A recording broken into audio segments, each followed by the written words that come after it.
flag was still there. Oh, say does that star-spangled banner yet wave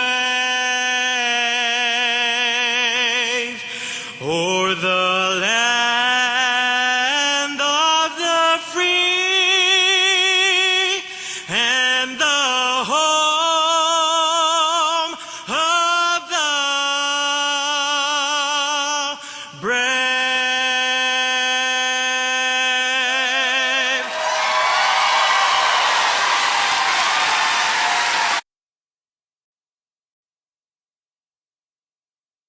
The President of the United States.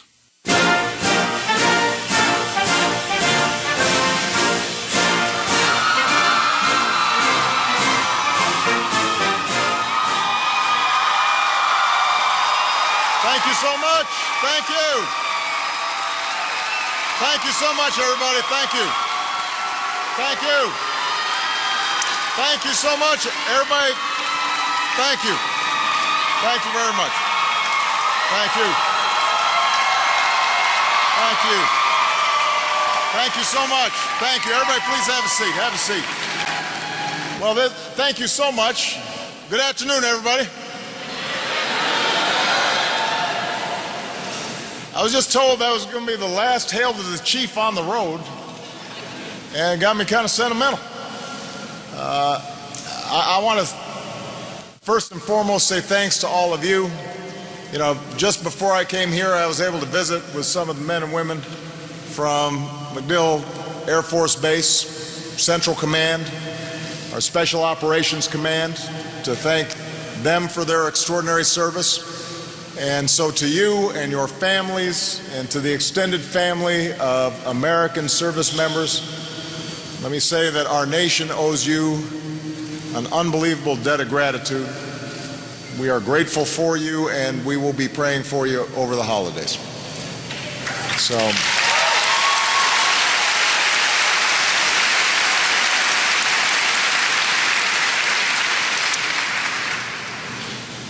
as you know all too well, your mission and the course of history was changed after the 9/11 attacks. By the time I took office, the United States had been at war for 7 years. For 8 years that I've been in office, there has not been a day when a terrorist organization or some radicalized individual was not plotting to kill Americans. And on January 20th, I will become the first president of the United States to serve 2 full terms during a time of war.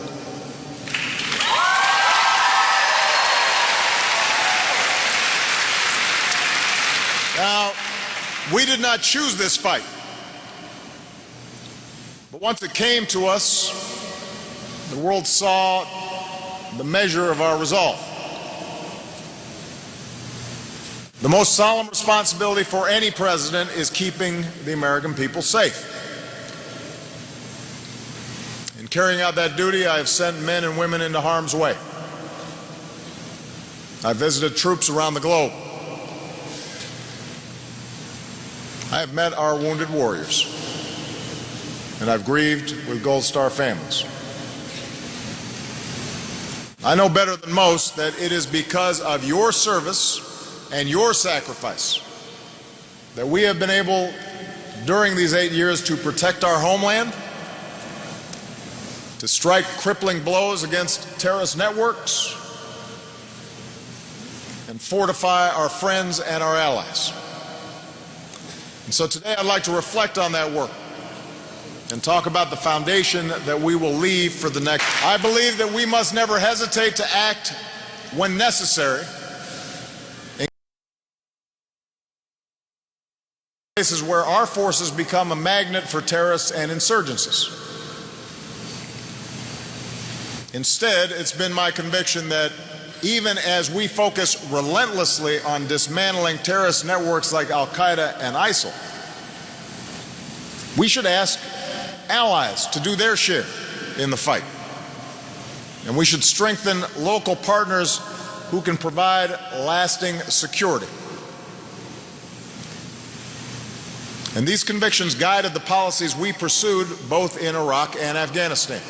When I took office, the United States was focused overwhelmingly on Iraq, where nearly 150,000 American troops had spent years fighting an insurgency and helping to build a democratic government. Meanwhile, al-Qaeda had regrouped in the border region of Afghanistan and Pakistan and was actively planning attacks against our homeland. So we brought nearly 150,000 troops home from Iraq, consistent with the status of forces agreement negotiated by the previous administration. And we surged our efforts along with our allies in Afghanistan, which allowed us to focus on dismantling al-Qaeda and give the Afghan government the opportunity to succeed. And this focus on al-Qaeda, the most dangerous threat to the United States at the time, paid dividends. Today, by any measure, core al-Qaeda, the organization that hit us on 9/11, is a shadow of its former self.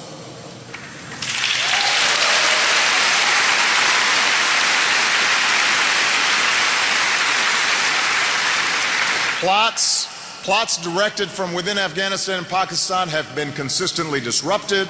Its leadership has been decimated. Dozens of terrorist leaders have been killed. Osama bin Laden is dead.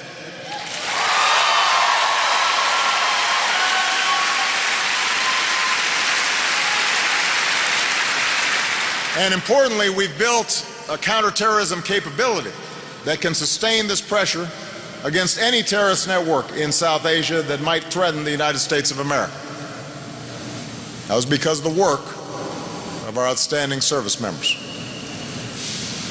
Moreover, that early decision to strengthen our efforts in Afghanistan allowed us to build the capacity of Afghans to secure and defend their own country. So today there are less than 10,000 American troops in Afghanistan. Instead of being in the lead against the Taliban, Americans are now supporting 320,000 Afghan security forces who are defending their communities and supporting our counterterrorism efforts. Now, I don't want to paint too rosy a picture. The situation in Afghanistan is still tough. War has been a part of life in Afghanistan for over 30 years. And the United States cannot eliminate the Taliban or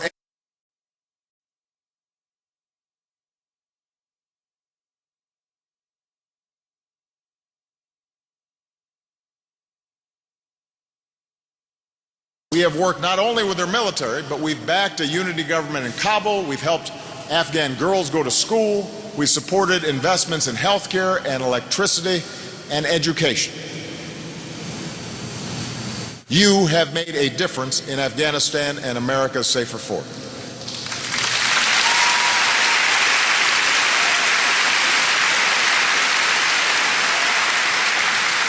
Of course, the terrorist threat was never restricted to South Asia or to Afghanistan or Pakistan. Even as al-Qaeda has been decimated in Afghanistan and Pakistan, the threat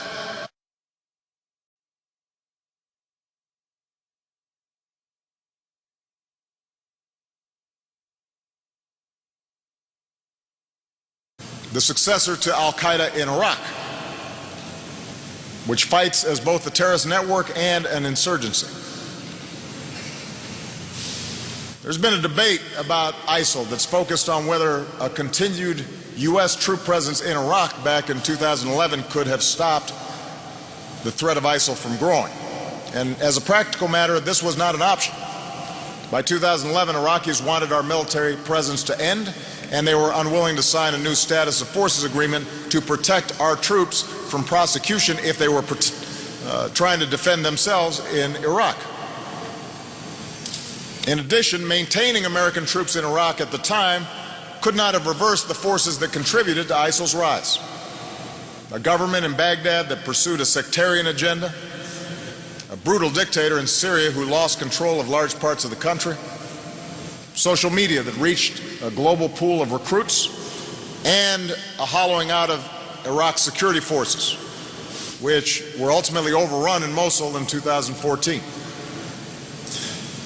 In fact, American troops, had they stayed there, would have lacked legal protections and faced a choice between remaining on bases or being drawn back into a sectarian conflict against the will of Iraq's elected government or Iraq's local populations.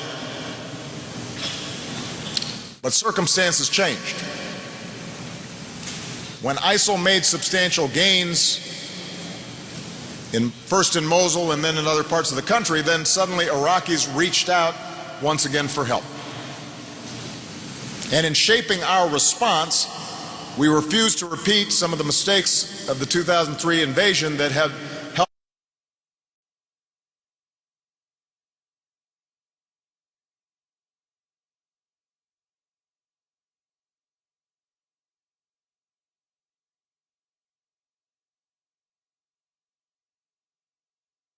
with us.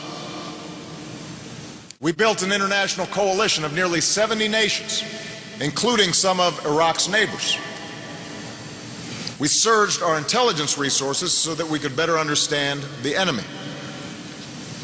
And then we took the fight to ISIL in both Iraq and Syria, not with American battalions, but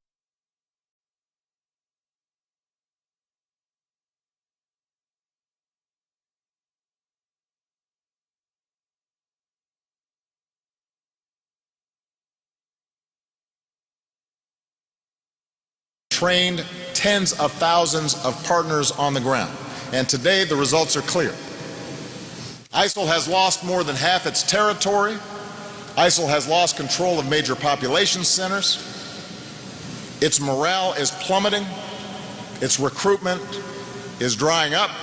Its commanders and external plotters are being taken out, and local populations are turning against it.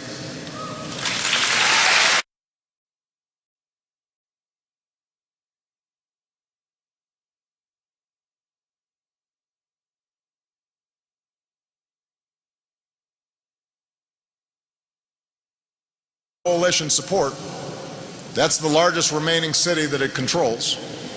Meanwhile, in Syria, ISIL's self-declared capital in Raqqa is being squeezed. We've attacked ISIL's financial lifeline, destroying hundreds of millions of dollars of oil and cash reserves. The bottom line is we are breaking the back of ISIL. We're taking away its safe havens, and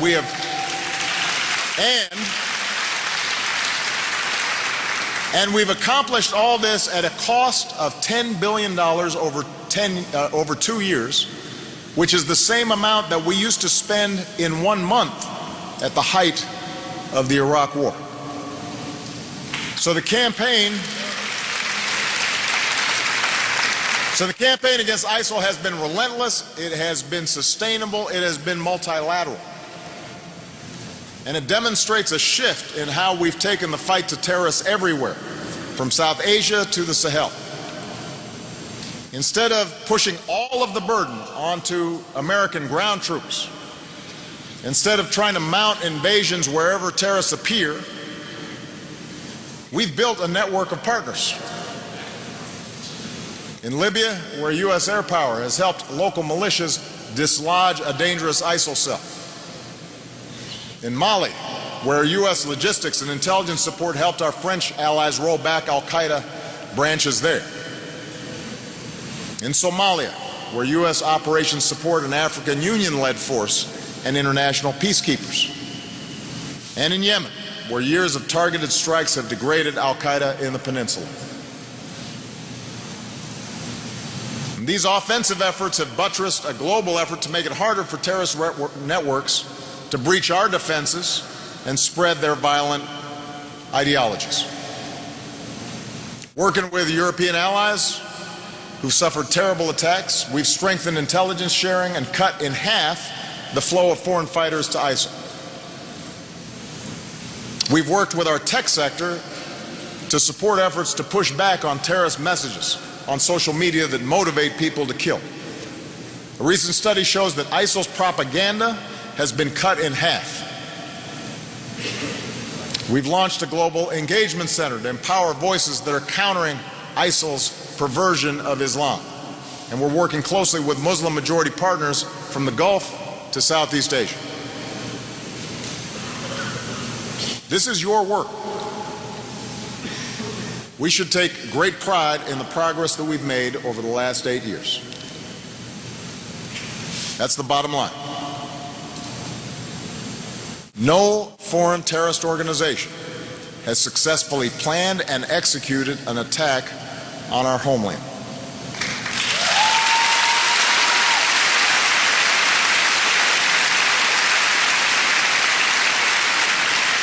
And it's not because they didn't try. Plots have been disrupted, terrorists have been taken off the battlefield. And we've done this even as we drew down nearly 180,000 troops in harm's way in Iraq and Afghanistan. Today, there are just 15,000. New partnerships have been built. We've respected the rule of law. We've enlisted our values in this fight. And all of this progress is due to the service of millions of Americans like you in intelligence and in law enforcement, in homeland security, in diplomacy, in the armed services of the United States of America. It's thanks to you. It's thanks to you.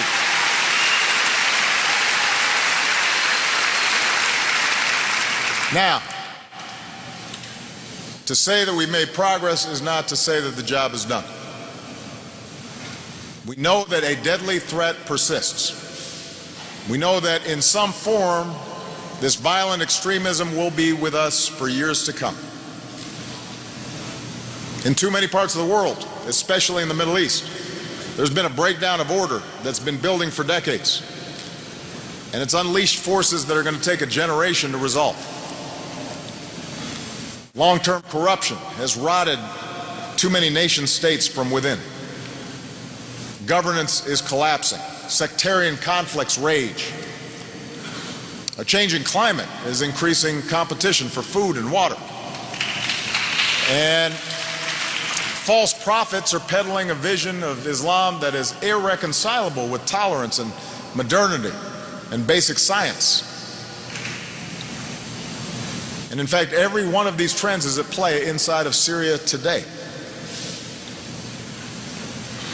And what complicates the challenge even more is the fact that for all of our necessary focus on fighting terrorists overseas, the most deadly attacks on the homeland over the last 8 years have not been carried out by operatives with sophisticated networks or equipment directed from abroad. They've been carried out by homegrown and largely isolated individuals who were radicalized online. These deranged killers can't inflict the sort of mass casualties that we saw on 9/11. But the pain of those who lost loved ones in Boston, in San Bernardino, in Fort Hood and Orlando, that pain continues to this day. And in some cases, it has stirred fear in our populations and threatens to change how we think about ourselves and our lives. So while we've made it much more difficult, you have made it much more difficult to carry out an attack approaching the scale of 9/11, the threat will endure. We will not achieve the kind of clearly defined victory comparable to those that we won in previous wars against nations. We won't have a scene of the Emperor of Japan and Douglas MacArthur and a surrender. And the reason we won't have that is because technology makes it impossible to completely shield impressionable minds from violent ideologies. And somebody who's trying to kill and willing to be killed is dangerous, particularly when we live in a country where it's very easy for that person to buy a very powerful weapon. So rather than offer false promises that we can eliminate terrorism by dropping more bombs or deploying more and more troops or fencing ourselves off from the rest of the world, we have to take a long view of the terrorist threat, and we have to pursue a smart strategy that can be sustained. In the time remaining, let me just suggest what I think should guide this approach. First of all, a sustainable counterterrorism strategy depends on keeping the threat in perspective.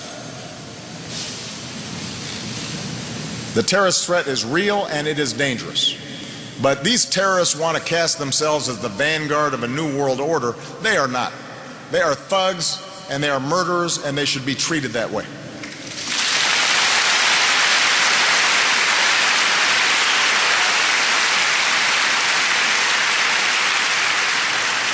Now, fascism threatened to overrun the entire world, and we had to wage total war in response.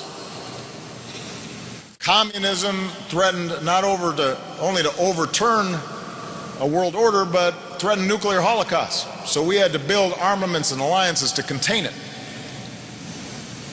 Today's terrorists can kill innocent people, but they don't pose an existential threat to our nation, and we must not make the mistake of elevating them as if they do. That does their job for them. It makes them more important and helps them with recruitment. A second and related point is that we cannot follow the path of previous great powers who sometimes defeated themselves through overreach. By protecting our homeland while drawing down the number of troops serving in harm's way overseas, we helped save resources, but more importantly, we saved lives. I can tell you, during the course of my 8 years, that I have never shied away from sending men and women into danger where necessary. It's always the hardest decision I make, but it's one that I have made where the security of the American people is at stake. And I've seen the cost. I have held the hands of our wounded warriors at Walter Reed. I have met the caskets of the fallen at Dover. And that's why I make no apologies for only sending our troops into harm's way when there is a clear mission that is achievable and when it is absolutely necessary. Number three, we need the wisdom to see that upholding our values and adhering to the rule of law is not a weakness. In the long term, it is our greatest strength.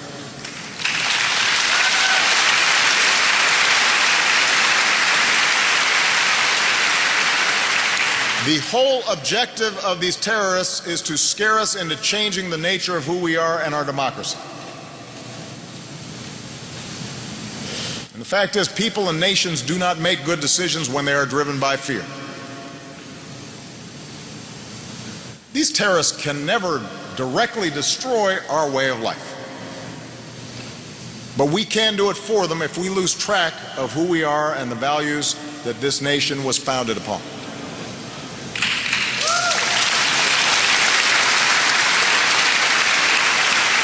And I always remind myself that as Commander-in-Chief, I must protect our people.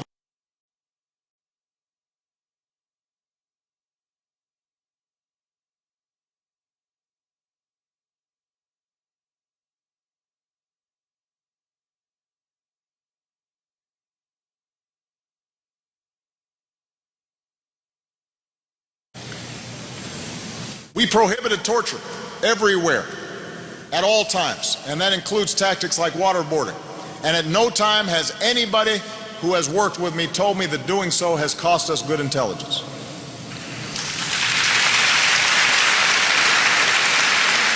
When we do capture terrorists, despite all the political rhetoric about the need to strip terrorists of their rights, our interrogation teams have obtained valuable information from terrorists without resorting to torture, without operating outside the law. Our Article 3 courts have delivered justice faster than military trials. And our prisons have proven more than capable of holding the most dangerous terrorists. Consider the terrorists who have been captured, lawfully interrogated, and prosecuted in civilian courts. Faisal Shahzad, who tried to set off a car bomb in Times Square. Zokhtar Tsarnaev, the Boston Marathon bomber. Umar Farouk Abu Muttalib, the so-called underwear bomber. American juries and judges have determined that none of these people will know freedom again. But we did it lawfully. And the wheels of justice right now are turning for others. Terrorists like Ahmed Wasarmi, an al-Shabaab commander, and Abu Khatala, accused leader of the Benghazi attacks.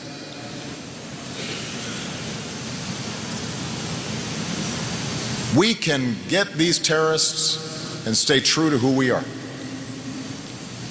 And in fact, our success in dealing with terrorists through our justice system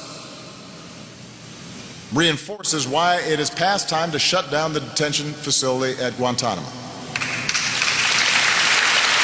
This is not just my opinion, it's the opinion of many military leaders. During my administration, we have responsibly transferred over 175 detainees to foreign governments with safeguards to reduce the risk of them returning to the battlefield. And we've cut the population in Gitmo from 242 to 59. The politics of fear has led Congress to prevent any detainees from being transferred to prisons in the United States, even though, as we speak, we imprison dangerous terrorists in our prisons, and we have even more dangerous criminals in all of our prisons across the country. Even though our allies oftentimes will not turn over a terrorist if they think that terrorist could end up in Gitmo. Even though groups like ISIL use Gitmo in their propaganda. So we're wasting hundreds of millions of dollars to keep fewer than 60 people in a detention facility in Cuba. That's not strength. Until Congress changes course, it will be judged harshly by history, and I will continue to do all that I can to remove this blot on our national honor.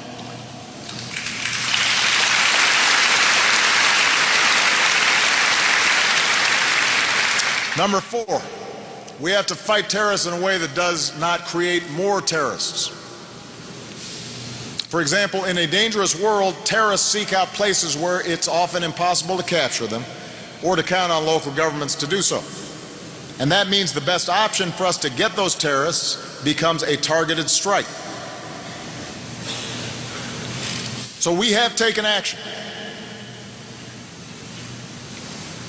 Under my command, including with drones, to remove terrorists from the battlefield, which protects our troops and has prevented real threats to the American people.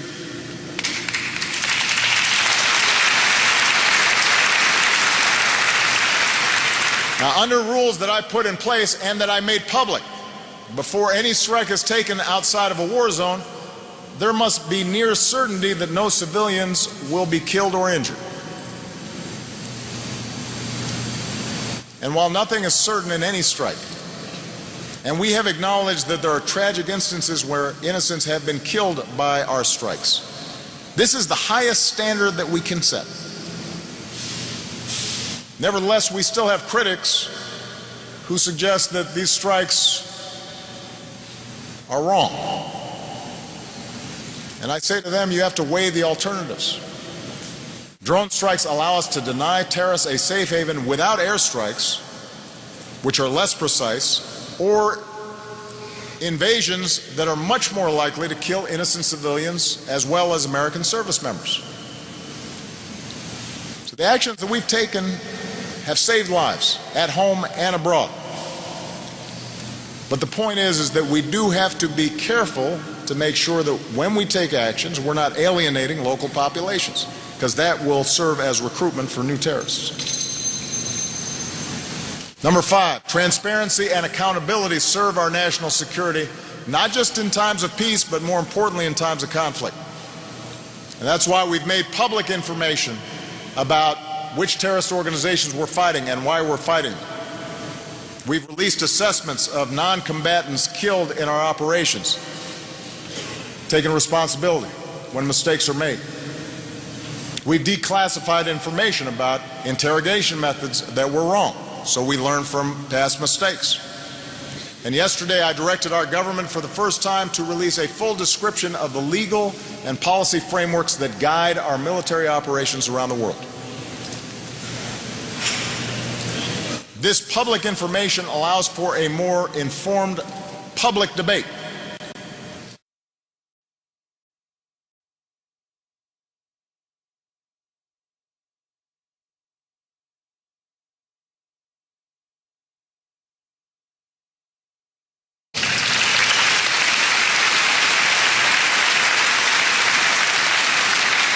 But here's the thing, that information doesn't mean anything. Work if the people's representatives in Congress don't do their jobs, if they're not paying attention. Right now we are waging war under authorities provided by Congress over 15 years ago. 15 years ago. I had no gray hair 15 years ago. 2 years ago, I asked Congress, let's update the authorization. Provide us a new authorization for the war against ISIL, reflecting the changing nature of the threats, reflecting the lessons that we've learned from the last decade. So far, Congress has refused to take a vote. Democracies should not operate in a state of permanently authorized war. That's not good for our military. It's not good for our democracy.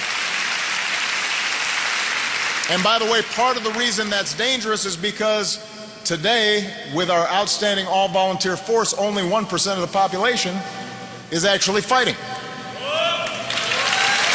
Which means that you are carrying the burden.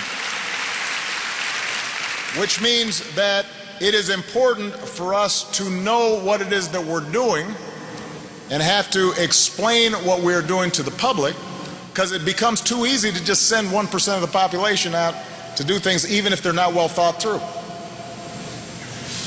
If a threat is serious enough to require the sacrifice of our men and women in uniform, then members of Congress should at least have the courage to make clear where they stand, not on the sidelines, not on cable TV shows, but by fulfilling their constitutional duty and authorizing the use of force against the threats that we face today. That's how democracies are supposed to work. Number 6, alongside our outstanding military work, we have to draw upon the strength of our diplomacy.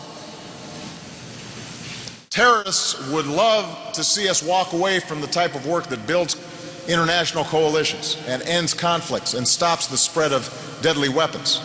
It would make life easier for them. It would be a tragic mistake for us. Just think about what we've done these last 8 years without firing a shot. We've rolled back Iran's nuclear program. That's not just my assessment. That's the assessment of Israeli intelligence, even though they were opposed to the deal. We've secured nuclear materials around the globe, reducing the risk that they fall into the hands of terrorists. We've eliminated Syria's declared chemical weapons program.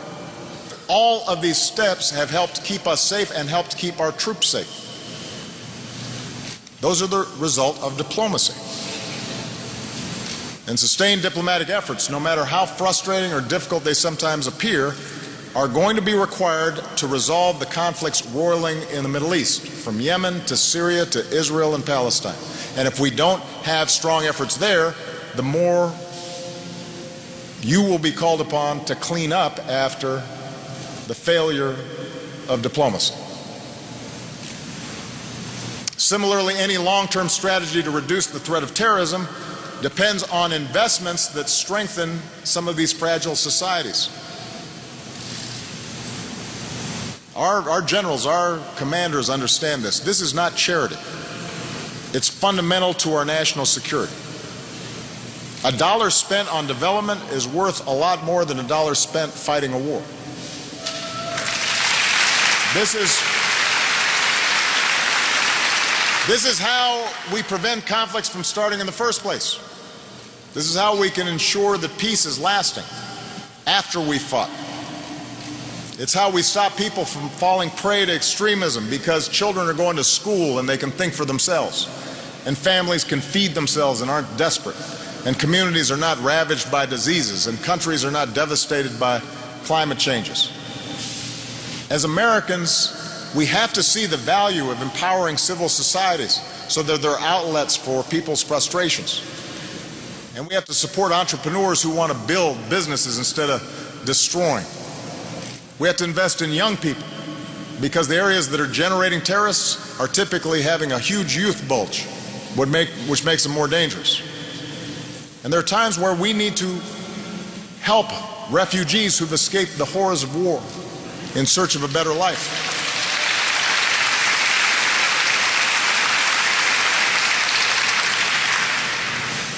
Our military recognizes that these issues of governance and human dignity and development are vital to our security. It's central to our plans in places like Afghanistan and Iraq. Let's make sure that this wisdom is reflected in our budgets as well. And finally, in this fight, we have to uphold the civil liberties that define us. Terrorists want us to turn on one another. And while defeating them requires us to draw upon the enormous capabilities of all of our governments, we have to make sure changes in how we address terrorists are not abused. This is why, for example, we've made extensive reforms in how we gather intelligence around the world, increasing oversight, placing new restrictions on the government's ability to retain and search and use certain communications so that people trust us, and that way they cooperate and work with us. We don't use our power to indiscriminately read emails or listen to phone calls, just targeted at folks who might be trying to do us harm. We use it to save lives. And by doing so, by maintaining these civil liberties, we sustain the confidence of the American people, and we get the cooperation of our allies more readily. Protecting liberty, that's something we do for all Americans and not just some.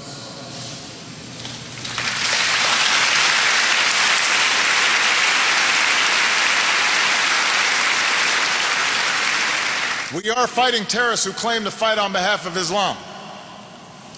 But they do not speak for over 1 billion Muslims around the world. And they do not speak for American Muslims, including many who wear the uniform of the United States.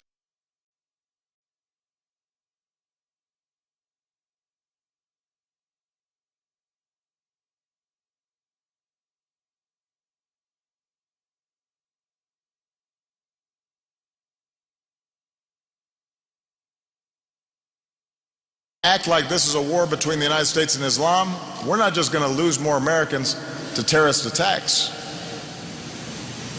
but we'll also lose sight of the very principles we claim to defend. So let my final words to you, as your Commander-in-Chief, be a reminder of what it is that you're fighting for, what it is that we are fighting for. The United States of America is not a country that imposes religious tests as a price for freedom. We're a country that was founded so that people could practice their faith as they choose. The United States of America is not a place where some citizens have to withstand greater scrutiny or carry a special ID card or prove that they're not an enemy from within. We're a country that has bled and struggled and sacrificed against that kind of discrimination and arbitrary rule, here in our own country and around the world. We're a nation that believes freedom can never be taken for granted, and that each of us has a responsibility to sustain it. The universal right to speak your mind and to protest against authority, to live in a society that's open and free, that can criticize our president without retribution.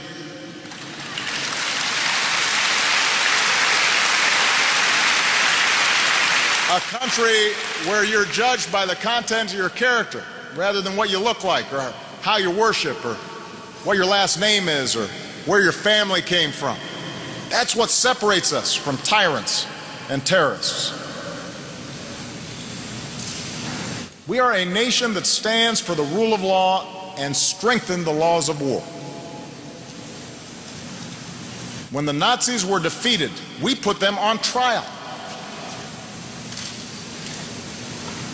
Some couldn't understand that. It had never happened before. But as one of the American lawyers who was at Nuremberg says, I was trying to prove that the rule of law should govern human behavior. And by doing so, we broadened the scope and reach of justice around the world. Held ourselves out as a beacon and an example for others. We are a nation that won world wars without grabbing the resources of those we defeated. We helped them rebuild. We didn't hold on to territory other than the cemeteries where we buried our dead. Our greatest generation fought and bled and died to build an international order of laws and institutions that could preserve the peace and extend prosperity and promote cooperation among nations. And for all of its imperfections, we depend on that international order to protect our own freedom. In other words, we are a nation that at our best has been defined by hope and not fear. A country that went through the crucible of a civil war to offer a new birth of freedom, that stormed the beaches of Normandy, climbed the hills of Iwo Jima, that saw ordinary people mobilize to extend the meaning of civil rights. That's who we are. That's what makes us stronger than any act of terror. Remember that history. Remember what that flag stands for. For we depend on you, the heirs to that legacy, our men and women in uniform, and the citizens who support you, to carry forward what is best in us. That commitment to a common creed, the confidence that right makes might, not the other way around.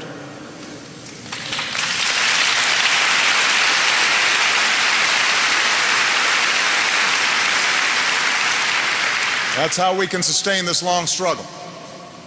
That's how we'll protect this country. That's how we'll protect our Constitution against all threats, foreign and domestic. I trust that you will fulfill that mission, as you have fulfilled all others.